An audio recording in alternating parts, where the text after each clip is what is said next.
ایک یہ کسی نے پوچھا تھا کہ کسی بہن کا کویشچن تھا کہ کیا حیض کا غسل یعنی حیض کے بعد جو غسل ہے وہ آڈ ڈیز میں کرنا ضروری ہے یا ایون ڈیز میں بھی کر سکتے ہیں، یعنی 3، 5، 7، 9 اس طرح کی تاریخوں میں کرنا ہوگا یا 2، 4، 6، 8 اس طرح کی تاریخوں میں بھی کیا جا سکتا ہے؟ میری بہن، اس طرح کی کوئی شرعی تعلیم نہیں ہے کہ آپ کو غسل جفت میں کرنا ہے یا طاق میں کرنا ہے۔ جب آپ کے ایام پورے ہو جاتے ہیں تو پھر فوراً سے پیشتر غسل کرنا واجب ہوتا ہے، چاہے دن کوئی بھی ہو۔ اب خدا نہ خواستہ اگر آپ نے اس طرح ذہن میں رکھ لیا اور آپ مثال کے طور پہ 4 تاریخ کو فارغ ہوئیں تو اور کسی نے کہا ہے کہ جی آڈ ڈیز میں کرنا چاہیے تو اب آپ 5 کو کریں،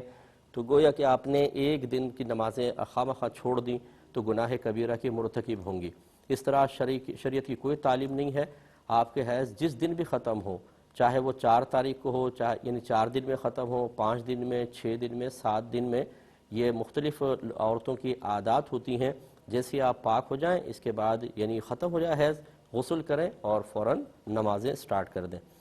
ایک ہی کہتے ہیں، ایک بھائی نے کویشچن کیا تھا کہ یہ پہلے نسوار تقسیم کیا کرتے تھے دکانوں پر اور اب یہ اس کو چھوڑ چکے ہیں، تو یہ کہتے ہیں کہ میں نے جو تقسیم کی لوگوں نے اس کو بہت زیادہ استعمال بھی کیا ہوگا، اب اگرچہ میں توبہ کر چکا ہوں لیکن جو لوگ استعمال کر رہے ہیں یا کر رہے ہوں گے یا کی ہوگی، کیا اس کا وبال مجھ پر ہوگا یا نہیں ہوگا؟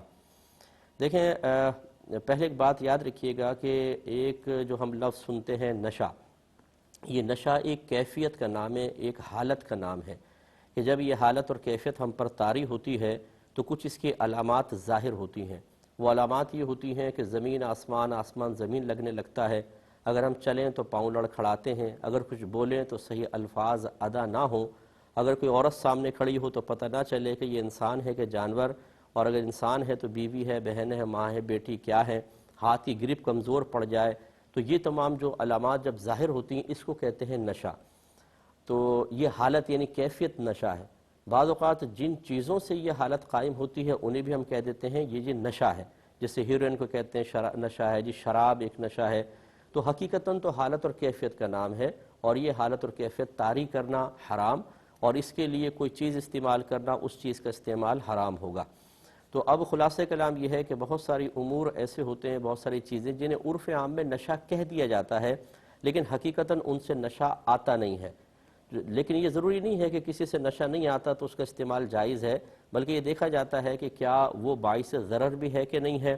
اس کے سائیڈ ایفیکٹس ہیں یا نہیں ہیں، یا بعض اوقات ایسی چیز ہوتی ہے جو فی نفسی خود نشہ نہیں ہوتی لیکن نشے کی طرف لے جانے والی ہے۔ جیسے سگریٹ ہے، اگر کوئی 1000 سگریٹ بھی پی لے تو یہ کیفیت نشے والی تو اس پہ طاری نہیں ہوگی، لیکن جب انسان سگریٹ پینے کا عادی ہوتا ہے تو پھر چرس کی طرف ذہن جاتا ہے، پھر ہیروئن کی طرف جاتا ہے، تو چونکہ یہ نشے کی طرف داعی ہوتی ہے، بلانے والی ہوتی ہے، اس لیے اس سے اجتناب کرنے کا سختی سے حکم دیا جائے گا۔ نسوار کا مسئلہ بھی ایسے ہی ہے، نسوار کتنے لوگ رکھتے ہیں لیکن وہ بالکل فریش ہوتے ہیں، باتیں کر رہے ہوتے ہیں، یعنی نشے کی کیفیت نہیں آتی۔ اب یہ دیکھا جائے گا کہ اس کے سائیڈ ایفیکٹس اگر ہیں تو پھر اس وجہ سے اس کو کھانا یقیناً منع کیا جائے گا۔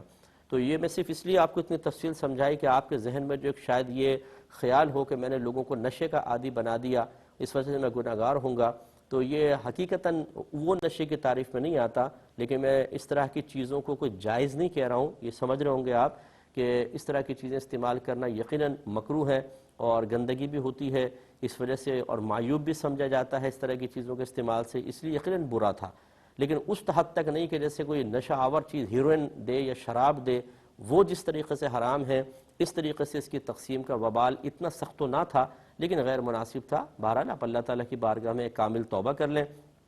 اللہ تعالیٰ کی رحمت بہت بڑی ہے۔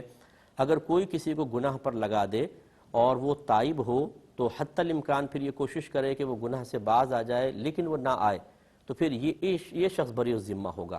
جیسے بہت سارے ایسے ہوتے ہیں کہ جو انٹرنیٹ پر ایسا مواد فراہم کرتے ہیں جس سے دیگر نوجوان لڑکے لڑکیاں گندگی کی طرف، خرابی کی طرف مائل ہوتے ہیں، یا ایسی پوسٹ ڈال دینا جس کو پڑھنے کے بعد خدا نخواستہ جذبات بھڑکیں، انسان گناہ کی طرف مائل ہو، کہ گندہ منظر ڈال دینا جس کو دیکھ کر انسان کسی خرابی کی طرف جائے، یا خود مطلب یہ کہ کسی خرابی میں اور گندگی میں مبتلا ہو جائے، یہ سب کے سب گناہ جاریہ بنتے ہیں۔ اب اس شخص کو نے اگر توبہ کر لی تو یقینی سی بات ہے اس نے سینکڑوں کو گناہ کے راستے پہ لگا دیا، سینکڑوں کے ذہنوں کو گندہ کر دیا، سینکڑوں لوگوں کو گندگی کی طرف اور مزید لوگوں کو گندہ کرنے کی طرف مائل کر دیا تو یہ تو بہت سخت وبال ہے۔ اب اس میں حکم شرع پھر اسی طرح ہوتا ہے کہ وہ جہاں تک ہو سکے کوشش کرے کہ اب ان لوگوں کو گناہ سے روکے، وہ اس طریقے سے کہ نیکی کی باتیں عام کرے، ان چیزوں کا وبال بیان کرے، اپنی خطا کا اعتراف کرے کہ میں نے پہلے سے پوسٹ ڈالی تھیں، ایسی کلپس ڈالی تھیں، ایسی ویڈیوز ڈالی تھیں